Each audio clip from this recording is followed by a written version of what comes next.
Hello, welcome everyone. Mentors 24 Education.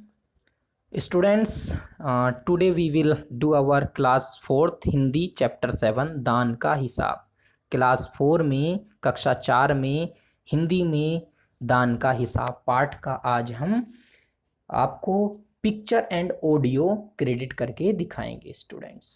तो आपको हमें उम्मीद है इसमें आपको सभी को इंटरेस्ट आएगा। Okay, be ready students. आज की इस क्लास के लिए पिक्चर एंड ऑडियो।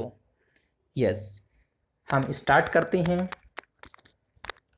राजा अपने दरबार में बहुत लकदक होके रहता था। वह बहुत शानदार कपड़े पहनता, महंगे महंगे वस्त्र खरीदता पहनता और उसके दरबार में खूब खुशबूदार फूल और सुगंधित चीज़ें लगी हुई थीं। और उसके दरबार में हमेशा नामी लोग, बड़े बड़े लोग आते, पर कभी भी उसके दरबार में गरीब, दुखी और सन्यासी, भिखारी लोग नहीं आते थे, क्योंकि राजा कभी भी इन लोगों का सम्मान नहीं करता था और दान के वक्त यह अपनी मुट्ठी बंद कर लेता था, दान नहीं देता था। एक बार क्या हुआ, इनके दरबार में अकाल पड़ गया। अकाल पड़ने से बहुत लोग भूख से मरने लगे। वे लोग परेशान होकर राजा के पास गए। महाराज महाराज, हमारी सहायता करें, अकाल पड़ा है और हमारे पास खाने को भोजन नहीं है। राज भंडार से हमारी सहायता करने की कृपा करें, लोगों ने राजा से कहा, जिससे हम लोग दूसरे देशों से अनाज खरीदकर अपनी जान बचा सकें। सब लोगों ने राजा से कहा। राजा ने कहा, आज तुम लोग अकाल से पीड़ित हो, कल तुम भूख से पीड़ित होगे, कल भूकंप आएगा, फिर परसों कुछ और होगा। इस तरह से 2 वक्त की रोटी नहीं जुटती तुम लोगों से। राजा ने लोगों से कहा, इस तरह सभी की सहायता करते करते मेरा राजकोष खाली हो जाएगा। राजा ने कहा, जब राज भंडार खत्म हो जाएगा तब खुद मैं ही दिवालिया हो जाऊंगा, यानी मेरे पास से सारा धन चला जाएगा तुम्हारी सहायता करते करते। राजा ने लोगों से कहा। लोग निराश होकर वापस चले गए, पर अकाल तो कंटिन्यू था, जारी था। लोग परेशान फिर भूख से मरने लगे, कंटिन्यू। फिर लोग राजा के पास दोबारा अपनी प्रार्थना लेकर गए। दुहाई महाराज, दुहाई महाराज, महाराज हमारी प्रार्थना सुनो। और राजा से कहा, आपसे ज़्यादा कुछ नहीं चाहते, हमें सिर्फ राजा साहब 10,000 रुपये दे दें तो हम आधा पेट खाकर भी जिंदा रह जाएंगे। सब लोगों ने राजा से कहा। राजा ने कहा, 10,000 रुपये भी क्या तुम्हें बहुत कम लग रहे हैं?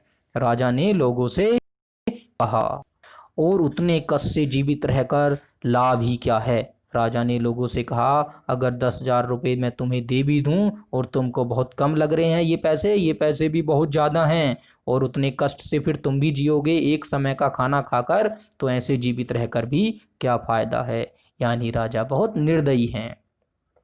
फिर सभी लोग निराश हुए और उदास होकर वापस फिर से चले गए।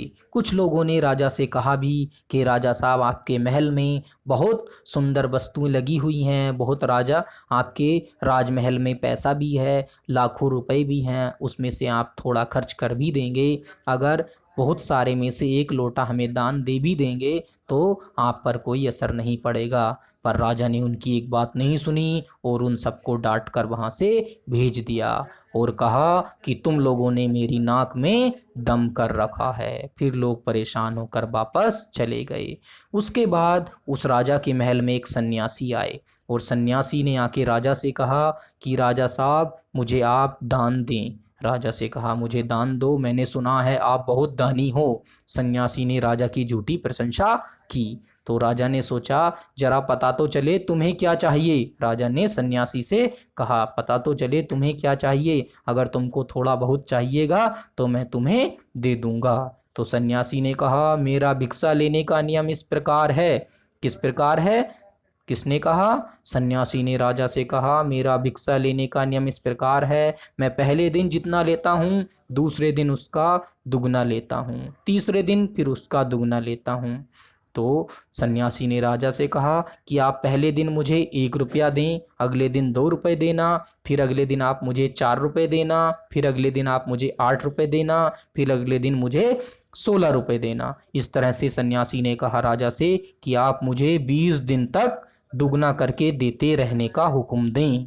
राजा से कहा। राजा ने सोचा अच्छा पहले दिन कितना लोगे, तो सन्यासी ने कहा कि मैं पहले दिन सिर्फ 1 रुपया लूंगा, अगले दिन उसका दुगना 2 रुपया, ऐसे करके आप देते रहना, फिर अगले दिन 4 रुपया। राजा ने सोचा यह तो बहुत कम है, इतना तो मैं दान दे सकता हूं। तो राजा ने क्या है सन्यासी की बात मान ली और सन्यासी को इस तरह से दान दिया जाने लगा। पर कुछ ही समय बाद देखा कि पैसा बहुत सारा खजाने में से सन्यासी को चला गया है दान में। सब मंत्री और वहाँ पर जो भंडारी हैं जो राजा के पैसे का हिसाब रखते हैं वो सब चकरा गए। वो परेशान हो गए कि बहुत सारा पैसा सन्यासी के पास चला गया है। सबने देखा कि ऐसे तो सन्यासी ने बहुत सारा पैसा निकालने का प्लान बना लिया है राजकोष से, अभी से इतना धन चला गया है। मंत्री किससे बोले? भंडारी से, कि अभी से इतना सारा धन चला गया है, सन्यासी ने इतना सारा धन ले लिया है। तो फिर 20 दिनों के अंत में कितने रुपए होंगे? किसने पूछा? मंत्री ने भंडारी से पूछा कि 20 दिनों के बाद तो बहुत सारा पैसा चला जाएगा इस तरह से। तो भंडारी ने मंत्री से बताया जी 10,48,575 रुपये चले जाएंगे सन्यासी के पास। इस तरह से सब लोग परेशान हो गए। मंत्री ने कहा यदि सन्यासी को इतने रुपए दे दिए तब तो राजकोष खाली हो जाएगा। किसने कहा? मंत्री ने भंडारी से।